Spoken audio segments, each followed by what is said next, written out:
Okay, bismillahirrahmanirrahim. Assalamualaikum warahmatullahi taala wabarakatuh.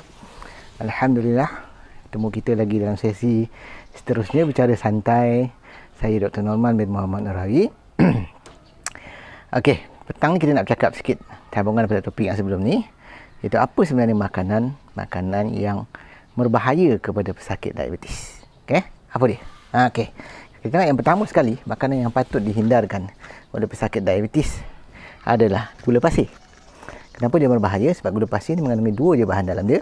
Yang pertama adalah fruktosa dan yang kedua ialah glukosa. Yang mana fruktosa ni menyebabkan masalah keradangan, merosakkan hati, menyebabkan hati berlemak dan pelbagai komplikasi, dan juga termasuk menyebabkan masalah rintangan insulin. Dan yang kedua, glukosa dan dia boleh merangsangkan insulin yang tinggi dan menyebabkan masalah rintangan insulin semakin teruk. So, gula pasir adalah contoh makanan yang sepatutnya 100% dihindarkan oleh pesakit diabetes. Itu yang pertama. So, kalau dia ada diabetes, tak boleh tidak kena berhenti gula pasir. Yang kedua, makanan yang perlu dihindarkan adalah roti putih. Ini lagi satu masalah. Sebab ni ramai orang suka makan roti dan tak sedar roti putih tu adalah jauh lebih berbahaya daripada nasi putih. Sebab dari segi konteks glycemic index, roti putih adalah sangat tinggi. Dia menyebabkan masalah insulin resistance semakin teruk jika kita makan selalu.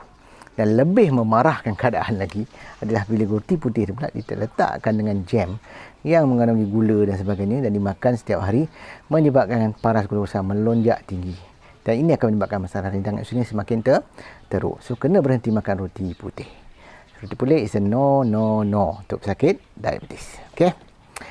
Makanan yang ketiga yang perlu dihindarkan oleh pesakit diabetes adalah biskut. Ini lagi satu masalah ni.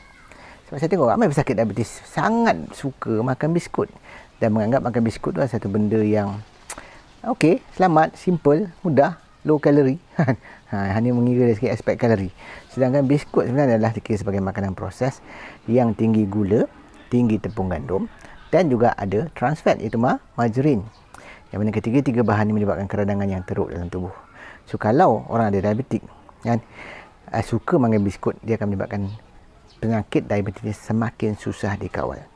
So, keadaan yang lebih selamat ialah ambil makanan-makanan asli yang lain seperti buah-buahan, kekacang yang jauh lebih baik dari segi glycemic indexnya. So, jangan makan biskut. Itu yang ketiga.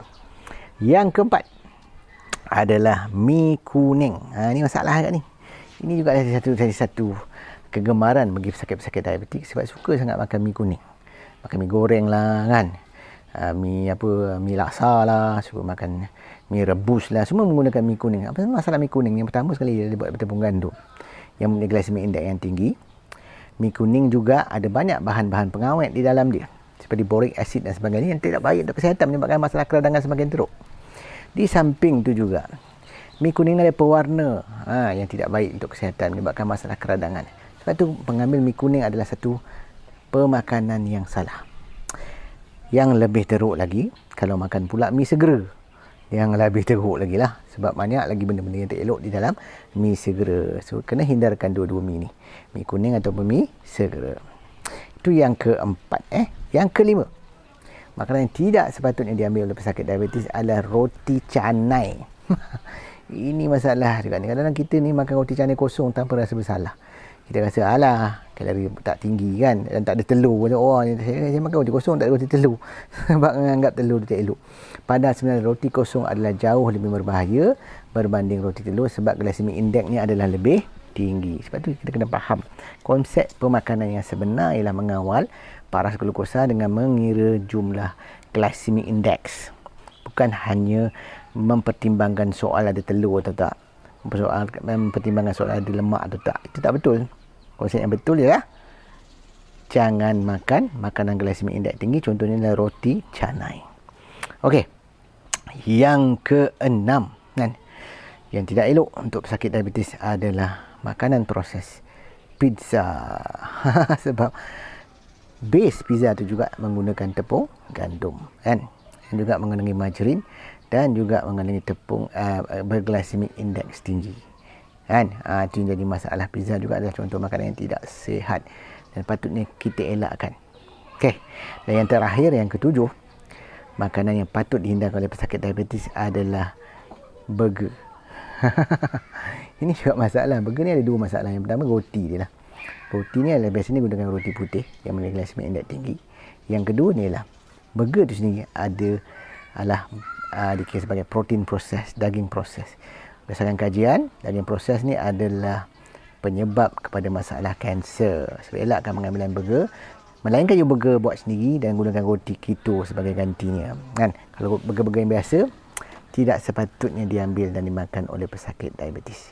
Itulah 7 ringkasan, list yang saya naraikan menjadi kegemaran banyak pesakit diabetes tanpa sedar bahayanya. Lalu jika anda pesakit diabetes, elakkan 7 makanan yang berbahaya. 7 yang menjahanamkan. Saya Dr. Norman Roy, kita berjumpa dalam sesi yang akan datang. Ingat, kesihatan adalah dengan ilmu yang betul dan amalan yang berterusan. Wabillahi taufiq wal hidayah. Wassalamualaikum warahmatullahi wabarakatuh. Terima kasih.